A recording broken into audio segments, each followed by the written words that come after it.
आ जाओ हरि आ जाओ, हरि आ जाओ, हरि आ जाओ, हरि आ जाओ।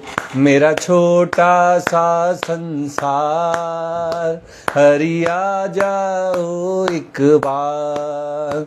मेरा छोटा सा संसार, हरि आ जाओ एक बार।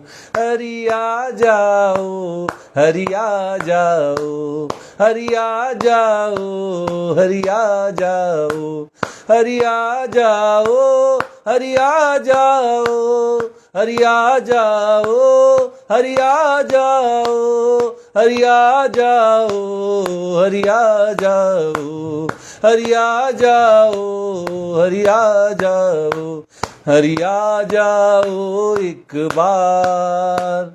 मेरा छोटा सा संसार, हरि आ जाओ एक बार। मेरा छोटा सा संसार, हरि आ जाओ एक बार। मेरा छोटा सा संसार, हरि आ जाओ एक बार। हरि आ जाओ एक बार, हरि आ जाओ एक बार, हरि आ जाओ एक बार। जय श्री कृष्णा। आज के इस गीता प्रवचन सत्र में आप सबका स्वागत है।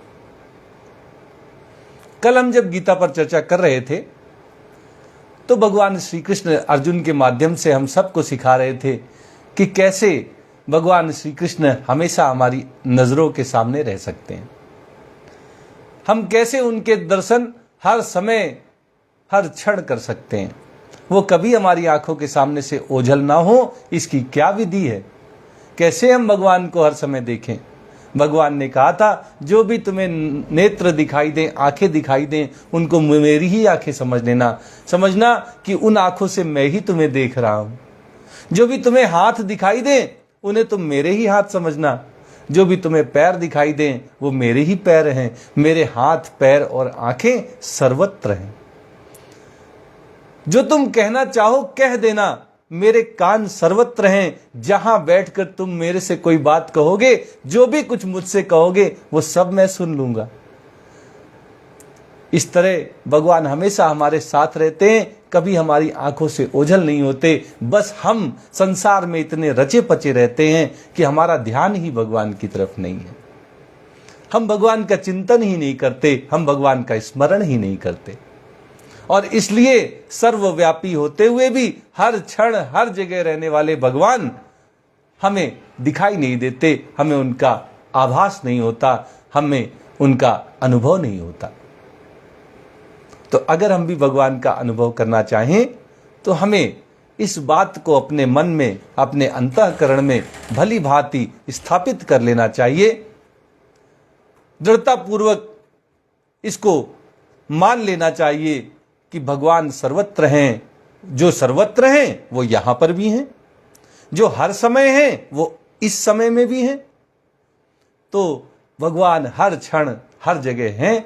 ऐसा मानकर हम जहां हैं वहीं से भगवान को पुकारें और भगवान हमारी बातें सुन रहे हैं, हमें देख रहे हैं। जिस दिन से हम ऐसा मानने लगेंगे और धीरे धीरे हमें इसका अनुभव होता जाएगा कि हम कह रहे हैं, भगवान सुन रहे हैं, भगवान की नजरें हमें देख रही हैं, तो भगवान फिर हमारी आंखों से कभी ओझल नहीं होंगे, हमेशा हमारी नजरों के सामने रहेंगे।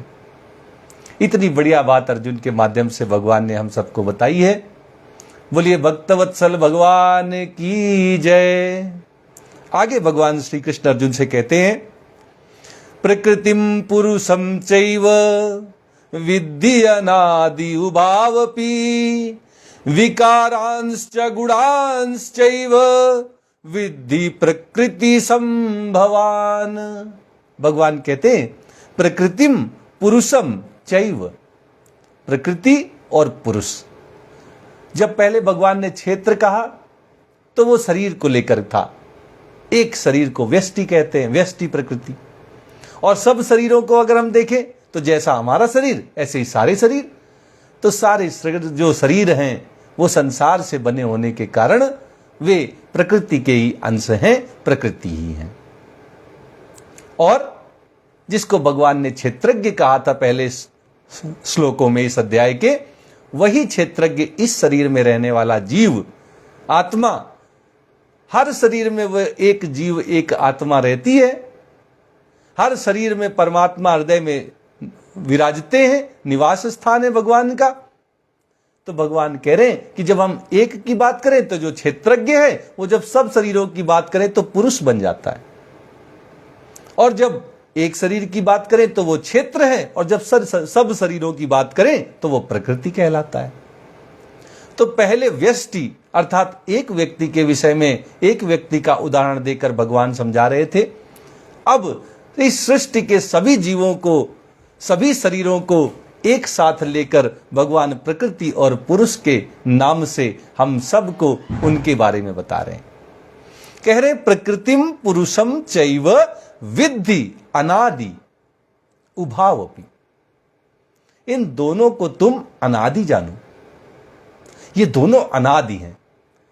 जैसे पुरुष अर्थात जीव आत्मा जो सभी चेतन पदार्थ, चेतन जीवों में, पशुओं में, पक्षियों में, कीट पतंगों में है, वो चेतन, वह जीव, वह परमात्मा का अंश होने के कारण परमात्मा जैसा ही अनादि है। वैसे ही यह शरीर, ये प्रकृति, ये संसार, ये भी परमात्मा की अपरा प्रकृति, परमात्मा का ही स्वरूप होने के कारण ये भी अनादि है। इस मामले में इन दोनों में कोई अंतर नहीं है, दोनों अनादि हैं, लेकिन भिन्नता तो है। इसीलिए भगवान कह रहे हैं उभवपि,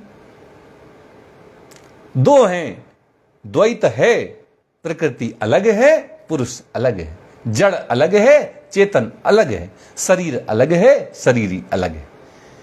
इनकी भिन्नता है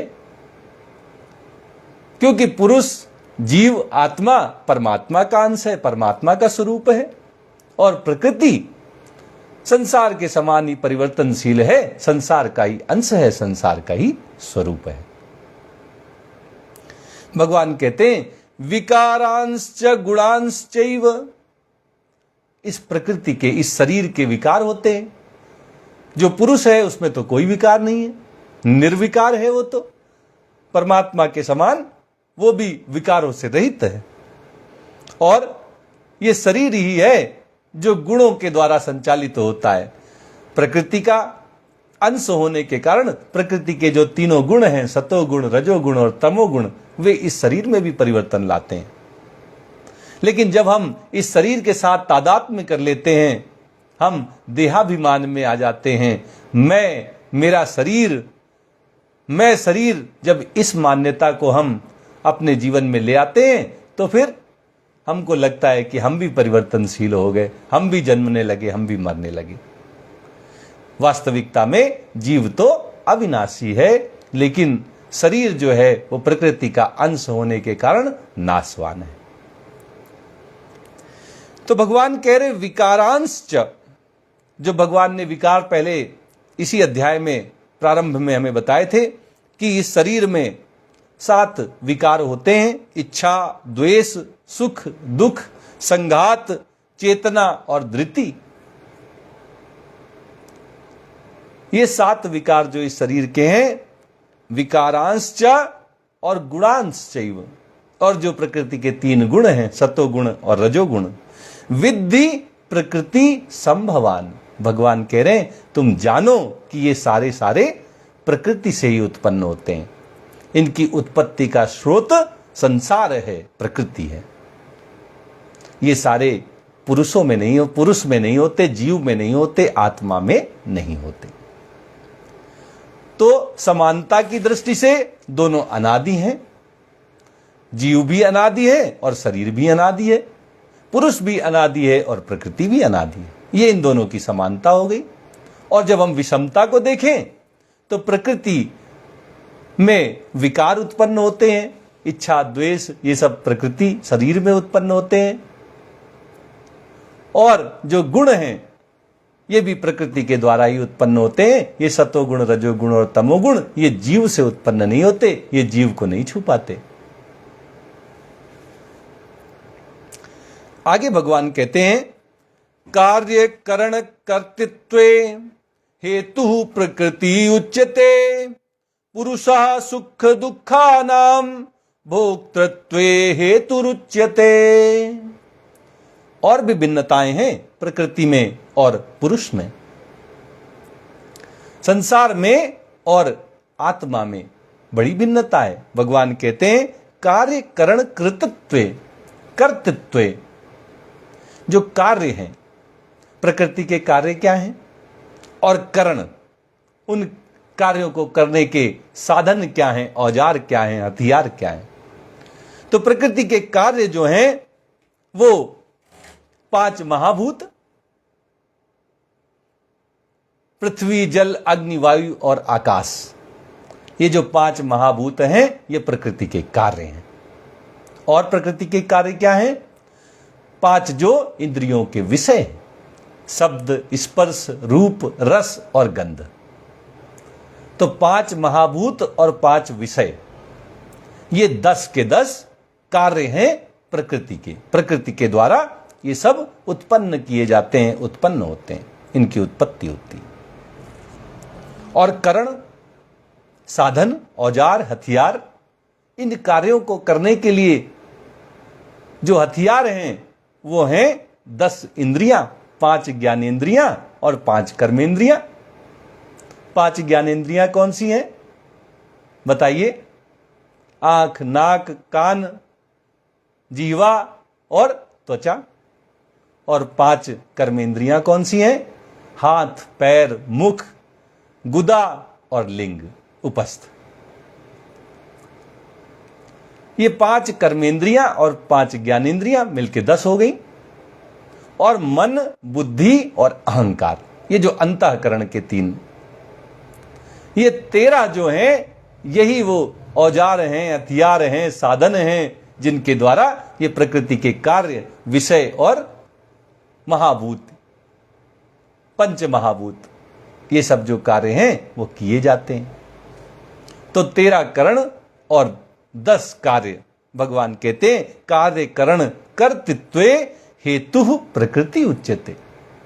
ये सब प्रकृति के कारण होते हैं। इनके पीछे जो शक्ति है, इनका जो आश्रय है, इनका जो आधार है वह संसार है, प्रकृति है। तो कार्य करण, इनमें पुरुष का कोई योगदान नहीं है। पुरुष जो है, जीव जो है, आत्मा जो है, इन सबसे निर्लिप्त है। इनसे कोई लिप्तता नहीं है, इनसे हमारा कोई संबंध नहीं है। लेकिन जब जब हम इनसे संबंध जोड़ लेते हैं तो फिर हम इन्हीं के जैसे परिवर्तनशील अपने आप को देखने लगते हैं। हमको लगता है कि हम भी मर रहे हैं, हम भी जन्म रहे हैं। वास्तव में इनसे हम संबंध रहित हैं, निर्लिप्त हैं।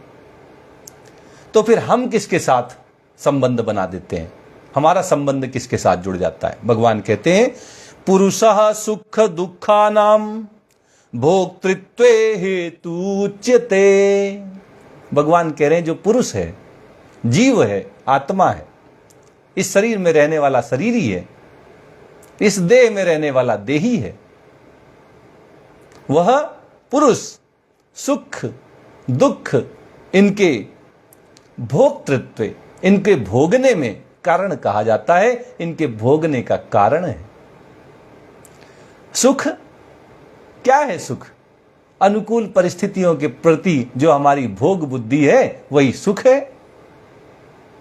हर आदमी चाहता है कि हम सुखी हो। और दुख क्या है? प्रतिकूल परिस्थितियों के प्रति जो हमारी भोग बुद्धि है। कि किसी के जीवन में दुख आए ये कोई नहीं चाहता, आता लेकिन सबके, क्योंकि सिक्के के 2 पहलू हैं, कभी हेड आएगा कभी टेल आएगा। परिवर्तनशील हैं, संसार से आते हैं तो इसलिए आते जाते तो रहेंगे, इनमें हमारा कोई जोर नहीं है। लेकिन हम क्या सोचते हैं कि हम इनके भोक्ता हैं, हमने इनके साथ अपना संबंध जोड़ लिया है। प्रकृति परिवर्तनशील है, सुख दुख भी आते जाते रहेंगे, इनमें परिवर्तन होते रहेंगे, इनसे हमारा कोई संबंध नहीं है, लेकिन हमने जोड़ लिया है। क्यों? क्योंकि हमको अनुकूलता अच्छी लगने लगी, सुख अच्छे लगने लगे और दुखों से हम डरने लगे, घबराने लगे। हाय दैया दुख ना आए हमारे जीवन में। तो इस डर से, भय से और सुखों के प्रति जो हमारी सुख बुद्धि है, भोग बुद्धि है, उनके कारण हमने इनसे संबंध जोड़ लिया। आने जाने वाले मुसाफिरों के साथ हमने संबंध जोड़कर अपने आप को ही परेशान कर लिया, अपने आप को ही हमने कष्ट में डाल दिया। भगवान कहते हैं पुरुषा सुख दुखा नाम भोक्तृत्वे हेतु उच्यते। अपने आप को सुख दुखों के साथ जोड़कर, इनके साथ संबंध मानकर, है नहीं जबरदस्ती, मानकर हम इनके भोक्ता बन गए और बस यहीं से सारी फसाद शुरू हो गई। यहीं से हमारे जीवन में जो सुख था, आनंद था, चैन था, वो सब समाप्त हो गया। पुरुषा सुख दुखा नाम भोक्तृत्व हेतु उच्यते। अगर हम इस संबंध को तोड़ दें, जो संबंध नहीं है, हमने खाली मान रखा है, उस माने हुए संबंध से हम मुक्त हो जाएं कि हम सुख दुखों को भोगने वाले नहीं हैं। सभी यज्ञों के भोक्ता तो भगवान विष्णु हैं। यज्ञ वे विष्णु, तो सुख दुखों के भोक्ता भी भगवान विष्णु ही हैं, भगवान कृष्ण ही हैं। इनसे हमारा कोई संबंध नहीं है। जीव को कभी सुख नहीं छू सकता, जीव को कभी दुख नहीं छू सकता। जो ये आत्मा है, ये कभी सुखी दुखी नहीं होता। ये जो कार्य करण प्रकृति के द्वारा उत्पन्न होते हैं, ये मन बुद्धि, ये शरीर इंद्रियां, इन्हीं को सुख दुख महसूस होते हैं। यही इनको पकड़कर और परेशानी में पड़ जाते हैं। अगर हम इनसे निर्लिप्त हो जाएं, इस संबंध को तोड़ दें, ये जो झूठा संबंध है, इससे हम अलग हो जाएं, विरक्त हो जाएं, वैरागी हो जाएं, तो फिर ये हमें परेशान नहीं कर पाएंगे।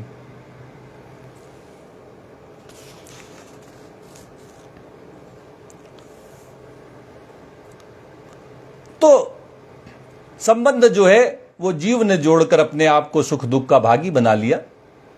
कौन से पुरुष हैं, कौन से मनुष्य हैं, कौन से जीव हैं जो ये सुख दुख को अपने जीवन में महसूस करते हैं?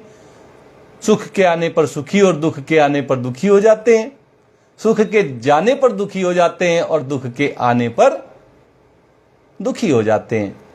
ये कौन से मनुष्य हैं? तो भगवान इस बात का उत्तर दे रहे हैं कि कौन से मनुष्य सुख दुख का भोक्ता अपने आप को बना लेते हैं। पुरुषः प्रकृतिस्थो ही भुंक्ते प्रकृति जान गुणान कारणम गुण संगोस्य सदसद योनि जन्मसु।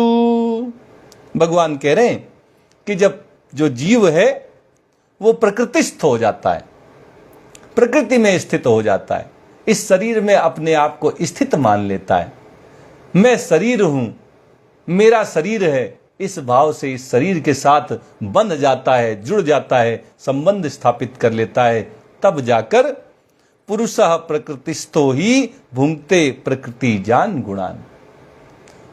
जो प्रकृति जन्य गुण है, सतोगुण, रजोगुण और तमोगुण, इनका भोक्ता पुरुष तभी बनता है जब वो प्रकृतिस्थ हो जाता है, प्रकृति के साथ, इस शरीर के साथ अपना संबंध जोड़ लेता है। मैं और मेरा का संबंध जोड़कर इसके साथ सुखी दुखी होने लगता है, सतोगुण, रजोगुण और तमोगुणों को भोगने वाला बन जाता है, इनका भोक्ता बन जाता है। लेकिन ये अच्छी बात नहीं है। अगर हम शरीर के प्रति मैंपना से, देहाभिमान से युक्त हो जाएंगे तो ये अच्छी बात नहीं है। क्यों नहीं है? भगवान कहते हैं कारणम गुण संगोस्य सत असत योनि जन्मसु। भगवान कहते हैं ये जो हम संबंध जोड़ लेते हैं गुणों के साथ, इनमें आसक्त हो जाते हैं, इस शरीर के प्रति मोह माया ममता में फंस जाते हैं, इनकी वजह से ही सत और असत योनियों में हमारा जन्म होता रहता है। इस मिथ्या संबंध की वजह से, इस देहाभिमान की वजह से, ये मैं और मेरा संबंध जोड़ लेने के कारण हम बार बार जन्मते और मरते रहते हैं, जन्म मरण के चक्र में बंध जाते हैं। भगवान कह रहे हैं कारणम गुण संगोष्य, ये आसक्ति, ममता, ये राग ही सत असत योनिसु जन्मसु, यही सत और असत योनियों में जन्म का कारण है। अगर सतोगुण के फेर में हम पड़ गए तो देवताओं के रूप में हमारा जन्म हो जाएगा, रजोगुण के चक्कर में पड़ गए तो मनुष्य के रूप में हमारा जन्म हो जाएगा, तमोगुण के चक्कर में पड़ गए तो निम्न योनियों में पशु पक्षियों के रूप में, कीट पतंगों के रूप में, राक्षसों के रूप में, दानवों के रूप में हमारा जन्म होगा। लेकिन अगर हम इस शरीर के प्रति आसक्ति ही न रखें, ममता ही न रखें, राग ही न रखें, तो फिर हमारा कभी जन्म नहीं होगा। आगे भगवान भी इसी बात को कह रहे हैं कि आसक्ति के कारण ही मनुष्य जन्म लेता है। अगर वो इस आसक्ति का ही त्याग कर दे तो फिर किस लिए उसका जन्म होगा?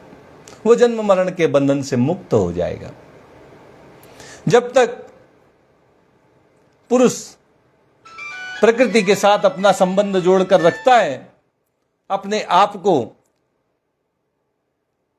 प्रकृति के शरीर के साथ जोड़ लेता है, संबंध स्थापित कर लेता है, तभी तक वो दुखी रहता है, तभी तक वो जन्मता मरता रहता है। आगे भगवान कहते हैं कि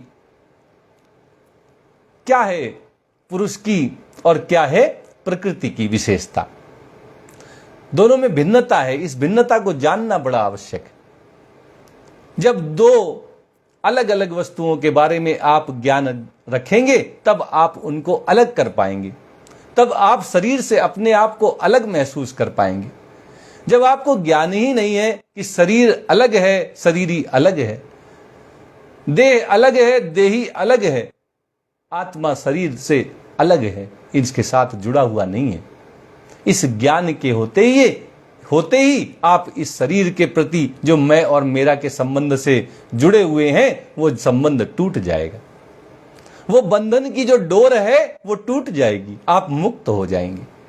और इसी उद्देश्य से भगवान कहते हैं कि जब तक पुरुष इस शरीर के साथ संबंध रखता है तब तक उपदृष्टा अनुमंता च भर्ता भोक्ता महेश्वरः परमात्मेति चाप्युक्तो देहेस्मिन् पुरुषः परः। भगवान कहते हैं कि जब तक जो पुरुष है, जीव है, आत्मा है, वो इस शरीर के साथ संबंध रखता है तब तक वह उपदृष्टा है, साक्षी नहीं है, उपदृष्टा है। वह इस शरीर के अधीन हो जाता है, प्रकृतिस्थ हो जाता है, प्रकृति के वशीभूत हो जाता है।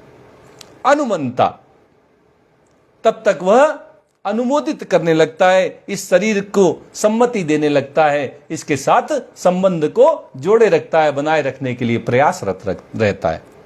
भर्ता, भगवान कहते हैं कि जब तक व्यक्ति इस शरीर के साथ संबंध रखता है, मैं और मेरा का भाव रखता है, तब तक वह इसका पालन पोषण करने वाला अपने आप को समझता है, इसका भर्ता, इसके लिए व्यवस्था करने वाला अपने आप को समझता रहता है। भोक्ता, इस शरीर के द्वारा जो भी क्रियाएं की जा रही हैं, जो भी कर्म हो रहे हैं, उनका भोक्ता भी अपने आप को मानता रहता है। क्यों? क्योंकि संबंध जोड़ रखा है शरीर के साथ। जब तक संबंध है तब तक जो भी शरीर से हो रहा है वो सब उसका भोक्ता अपने आप को वो जीव मानता रहता है, अज्ञानवश।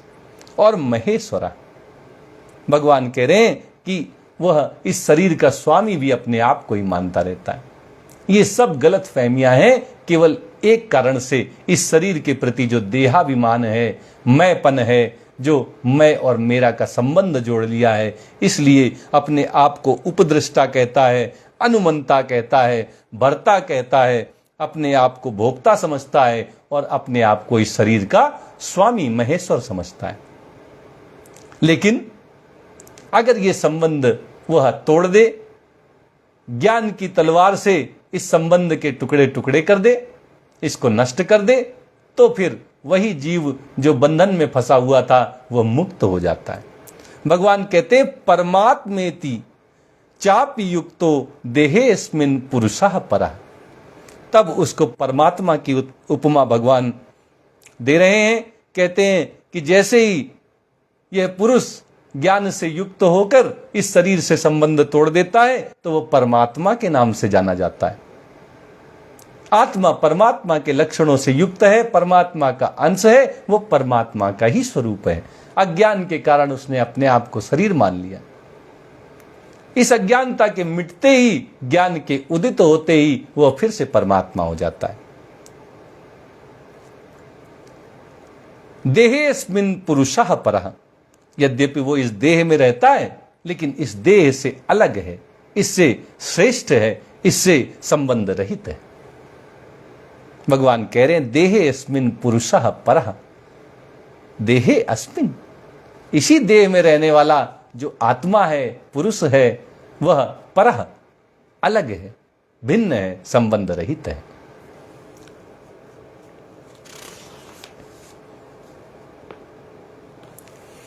तो इस तरह से भगवान ने प्रकृति और पुरुष की एकता अनादि होने को लेकर बताई और फिर भिन्नता बड़े विस्तार से हम सबको समझाई, ताकि इस शरीर से हम अपने आप को अलग जान सकें।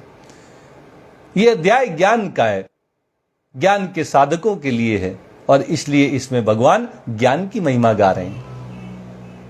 अब जब प्रकृति और पुरुष का भेद हमने जान लिया है तो भगवान बताने जा रहे हैं कि इनको तत्व से जानने का क्या फल है। भगवान कहते हैं या एवं वेत्ति पुरुषम प्रकृतिम च गुणैः सह सर्वथा वर्तमानोपि न स भूयोऽभिजायते। भगवान इस ज्ञान का महत्व बता रहे हैं, इसकी महिमा समझा रहे हैं।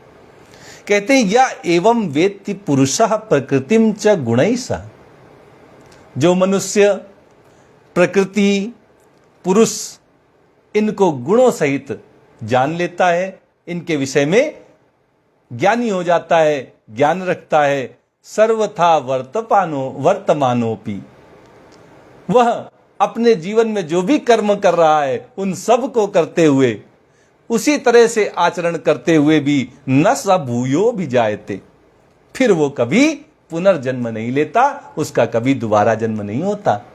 ये इस ज्ञान की महिमा है। जैसे ही इस शरीर को शरीरी से अलग जान लिया तो शरीरी जो है वो इस शरीर के जो लक्षण है, परिवर्तनशीलता है, विनाशिता है, नाशवान होना है, उन सब दुर्गुणों से दूर हो गया, उन सब बंधनों से मुक्त हो गया, फिर उसका कभी दोबारा जन्म नहीं होता, फिर उसका पुनर्जन्म नहीं होता। तो अब ये जिज्ञासा उठती है कि क्या ये ज्ञान हो जाने से ही हमें दोबारा जन्म नहीं लेना पड़ेगा, या कोई और साधन भी है? केवल हम प्रकृति को जान जाएं, पुरुष को जान जाएं, उनके गुणों को जान जाएं, इनकी भिन्नता को जान जाएं, और ये सब जानकर हम शरीर से अपना संबंध तोड़ लें, शरीर से रहित, शरीर के गुणों से, इसके दोषों से, इसके विकारों से रहित हो जाएं, इनसे दूर हो जाएं, तटस्थ हो जाएं, हम परमात्मा के अंश हैं ये जानकर परमात्मा के गुणों से युक्त हो जाएं, उनके साथ जो नित्य संबंध है उसको जानकर हम परमात्मा की भक्ति में, प्रेम में लग जाएं। क्या यही एकमात्र उपाय है इस जन्म मरण के बंधन से मुक्त होने का, या कोई और भी उपाय है? तो भगवान कहते हैं ध्यानेनात्मनि पश्यन्ति केचिदात्मनमात्मना अन्ये सांख्येन योगेन कर्म योगेन चापरे। भगवान कहते हैं ध्यानेनात्मनि पश्यन्ति। बहुत सारे साधक हैं जो ध्यान योग के साधक हैं, ध्यान योग का निरंतर अभ्यास करते रहते हैं, और ध्यान योग के द्वारा वो अपने आप से अपने आप को देख पाते हैं। वे देख पाते हैं कि इस शरीर में रहने वाला जो शरीरी है, जीव है, आत्मा है, वो इस शरीर से भिन्न है, वो निर्लिप्त है, साक्षी है। ये उस बात को ध्यान योग के माध्यम से जान लेते हैं। केचिद आत्मना केचिद आत्मानम आत्मना, तो वो अपने आप से अपने आप को जान पाते हैं ध्यान योग के अभ्यास के द्वारा। अन्य सांख्येन योगेन, भगवान कह रहे हैं जो दूसरे साधक हैं वो सांख्य योग का अभ्यास करते हैं, सांख्य योगी हैं, सांख्य योग के मार्ग से वो भगवत प्राप्ति करते हैं, आत्म साक्षात्कार को प्राप्त होते हैं। जो ध्यान योग है, इसकी महिमा भगवान ने 6वें अध्याय में बड़े विस्तार से बताई थी कि एकांत स्थान में ना ऊंचा आसन हो ना नीचा आसन हो, सिर, ग्रीवा और जो हमारी रीढ़ की हड्डी है, मेरुदंड है, उनको सीधा रखकर और हमें भगवान का चिंतन करना है, ओम का जाप करते हुए भगवान का स्मरण करना है। ये ध्यान की विधि भगवान ने बड़े विस्तार से 6वें अध्याय में बताई। सांख्य योग तो 2 अध्याय में ही भगवान ने बता दिया था अर्जुन को 11वें श्लोक से शुरू करके। और भगवान कहते हैं कि सांख्य योग के द्वारा भी ऐसे ही शरीर से संबंध रहित होकर, शरीर और शरीरी के भेद को जानकर व्यक्ति इस जन्म मरण के चक्कर से मुक्त हो जाता है। कर्म योगेन चापरे। और भगवान कहते हैं कि एक और उपाय भी मैंने तुम्हें बताया है कर्म योग का। निष्काम भाव से दूसरों की सेवा के लिए संसार का मिला हुआ ये शरीर संसार की सेवा में लगा देने से, केवल और केवल भगवान की प्रसन्नता के लिए कर्म करने से जब हमारे अंदर से ये स्वार्थपन खत्म हो जाता है, स्वार्थपन के समाप्त होते ही हमें भगवत प्राप्ति हो जाती है। हमारा जो देह से संबंध है वो छूट जाता है, फिर पुनर्जन्म नहीं होता है। तो इस श्लोक में भगवान ने हम सबको बताया कि 3 साधन और भी भगवान ने हम सबको गीता में बताए हैं। केवल शरीर, शरीरी, क्षेत्र, क्षेत्रज्ञ, प्रकृति और पुरुष, इनके गुणों सहित जान लेने से, जो शरीर से संबंध छूट जाने से जो जन्म मरण के चक्र से मुक्ति मिलती है, वो तो ध्यान योग से भी मिल जाती है, वो सांख्य योग से भी मिल जाती है और वो कर्म योग से भी प्राप्त हो जाती है। और भी उपाय भगवान आगे बताते हैं। अन्ये तु एवं अजानन्तः श्रुत्वान्येभ्य उपासते तेपि चाति तरन्त्येव मृत्युम श्रुति परायणा। भगवान कह रहे हैं अन्ये तु एवं अजानन्तः, लेकिन बहुत से ऐसे साधक भी हैं जिनको न सांख्य योग के विषय में पता है, न कर्म योग के विषय में पता है, न ध्यान योग के विषय में पता है, न उनको प्रकृति और पुरुष का अंतर ही पता है, न इनके गुण और दोष पता है, न वो इनके विकारों को जानते हैं, प्रकृति के विकारों को भी वो नहीं जानते। लेकिन उनमें एक खूबी रहती है। क्या खूबी रहती है? श्रुत्वा अन्येभ्य उपासते। वे दूसरों को सुनकर उपासना करने लगते हैं। जैसा वो तत्वज्ञ महात्माओं को, तत्वदृष्टा ऋषियों को, मुनियों को, संतों को, जिन्होंने भगवत प्राप्त कर ली है, जिन्होंने ज्ञान प्राप्त कर लिया है, जो बड़े भक्त हो गए हैं, उनको सुनकर उनकी बातों को अपने जीवन में लागू करके वो अपने जीवन में परिवर्तन ले आते हैं। जैसा संत महात्मा उनको बताते हैं उसी के अनुसार वो उपासना करने लगते हैं, ध्यान करने लगते हैं, चिंतन करने लगते हैं, जप करने लगते हैं, कीर्तन करने लगते हैं, भक्ति करने लगते हैं। सतगुरु की शरण में जाकर वो सतगुरु के बताए हुए मार्ग पर चलने लगते हैं। भगवान कहते हैं कि ऐसे लोग जो कोई ज्ञान नहीं रखते, न सांख्य योग का, न ध्यान योग का, न कर्म योग का, लेकिन अपनी गुरु की बात मानते हैं, संतों की बात मानते हैं, जो सत्संगति करते हैं, भजन कीर्तन, ध्यान चिंतन और जप स्मरण ये सब करते रहते हैं, भगवान के भजन कीर्तन करते रहते हैं। तेपि चाति तरन्त्येव मृत्युम श्रुति परायणा।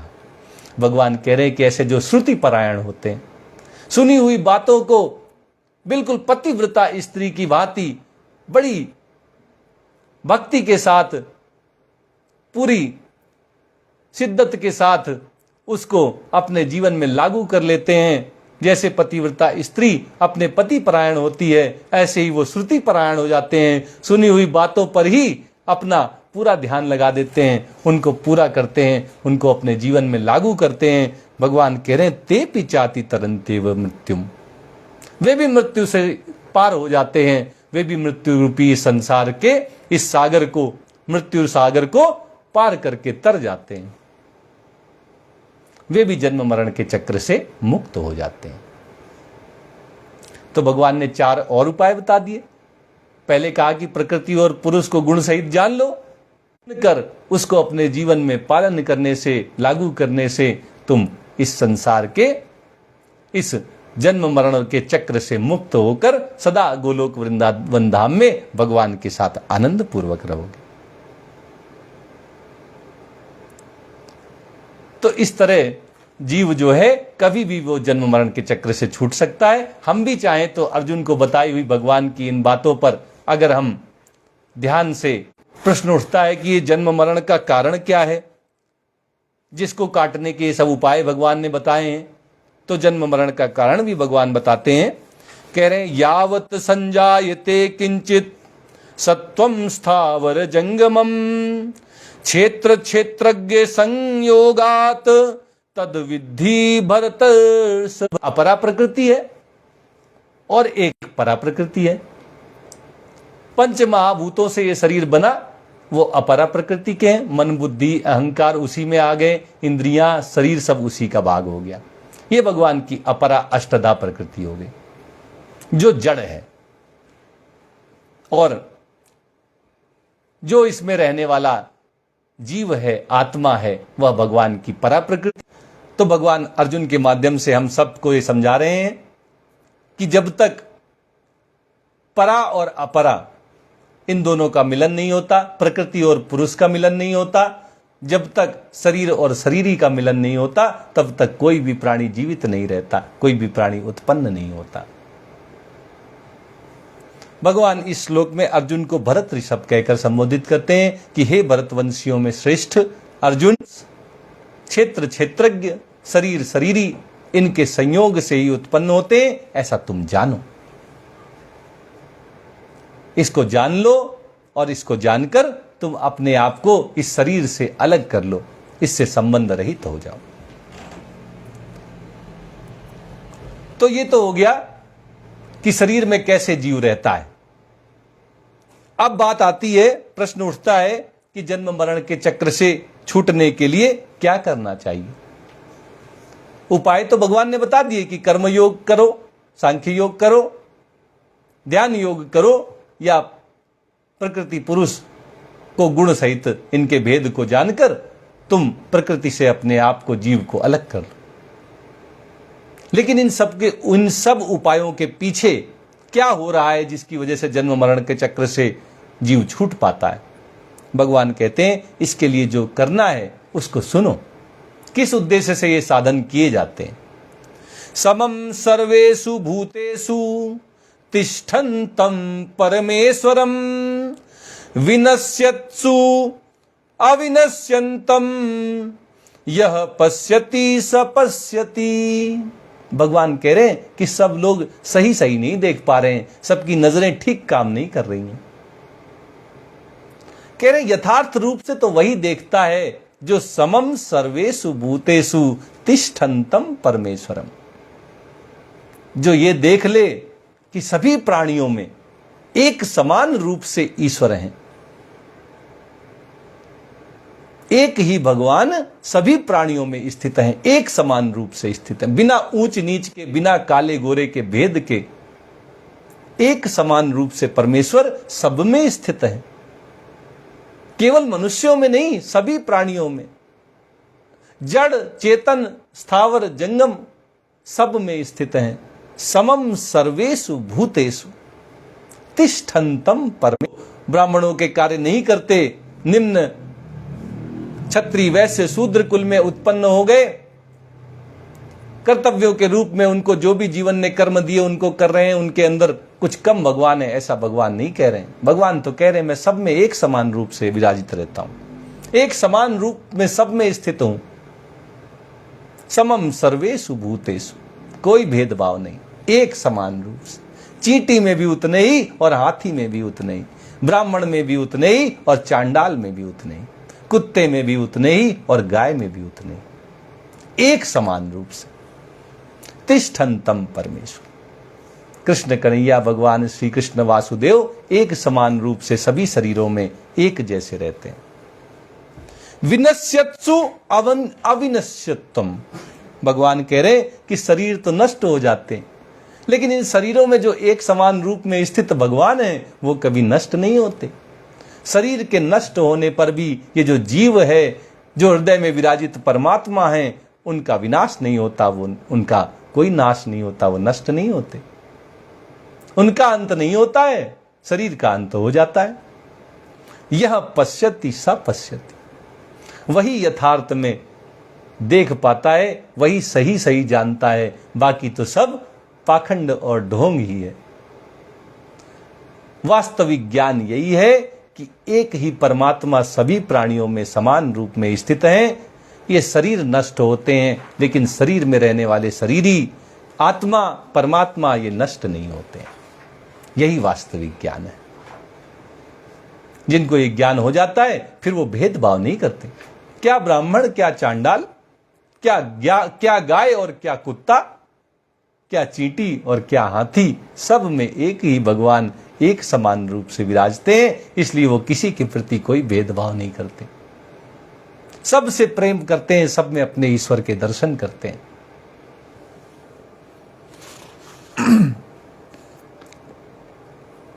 जो लोग इस तरह से एक ही परमात्मा को सब में विराजित देखते हैं, हर जगह उनको अपने ही ईश्वर के दर्शन होते रहते हैं। भगवान सब में अविनाशी परमात्मा को देखने का फल बता रहे हैं।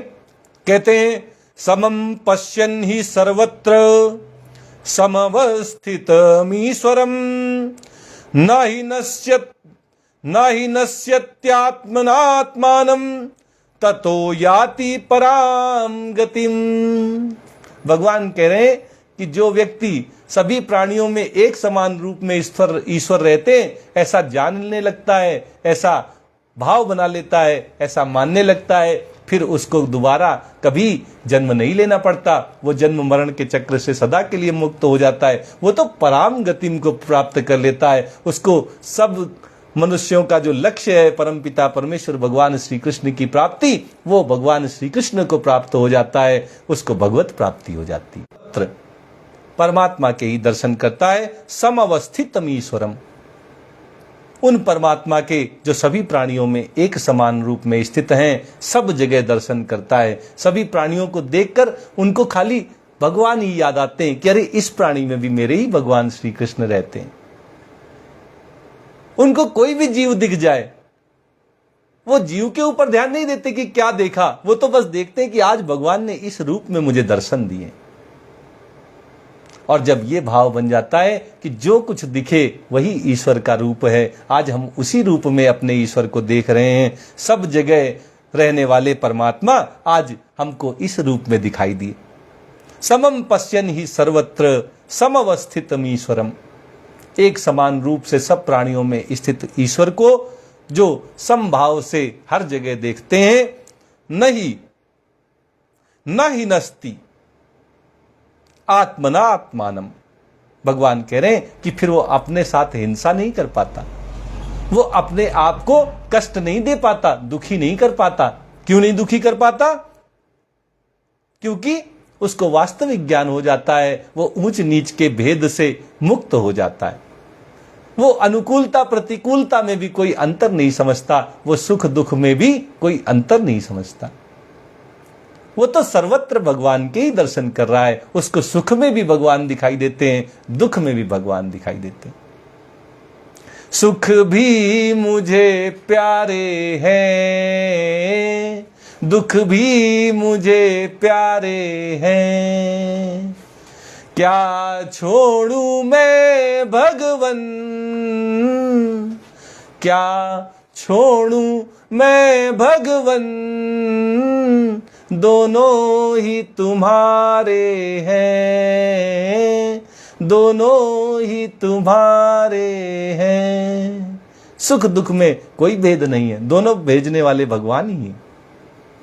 तो जब अनुकूलता प्रतिकूलता सुख दुख हानि लाभ मान अपमान में इन सब की तरफ ध्यान ना होकर इनको देने वाले भगवान श्री कृष्ण की तरफ ध्यान हो जाए, तो समझ लेना कि अब तुम्हें भगवत प्राप्ति होने में विलंब नहीं लगेगा, कोई देरी नहीं होगी, उसी समय भगवत प्राप्ति हो जाएगी, क्योंकि सर्वत्र परमात्मा के ही दर्शन होंगे। और जब सर्वत्र परमात्मा के ही दर्शन होंगे तो संसार कभी याद नहीं आएगा, हमेशा भगवान की स्मृति बनी रहेगी, स्मरण बना रहेगा, ध्यान बना रहेगा, चिंतन बना रहेगा।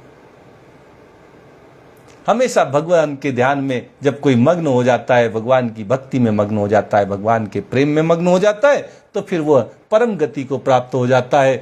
ततो याति पराम गतिम, उसको भगवत प्राप्ति हो जाती है, उसको भगवत धाम की प्राप्ति हो जाती है। वो गोलोक धाम वृंदावन में भगवान श्री कृष्ण के साथ सदा आनंद पूर्वक रहता है।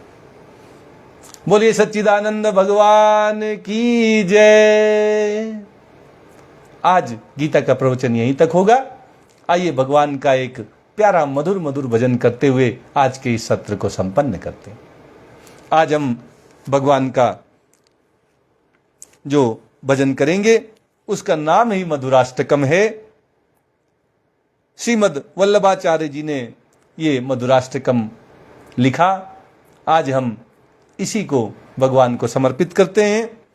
अधरम मधुरम वदनम मधुरम नयनम मधुरम हसितम मधुरम हृदयम मधुरम गमनम मधुरम मधुराधिपते अखिलम मधुरम मधुराधिपते अखिलम मधुरम वचनम मधुरम चरितम मधुरम वसनम मधुरम वलितम मधुरम चलितम मधुरम भ्रमितम मधुरम मधुराधिपतेरखिलम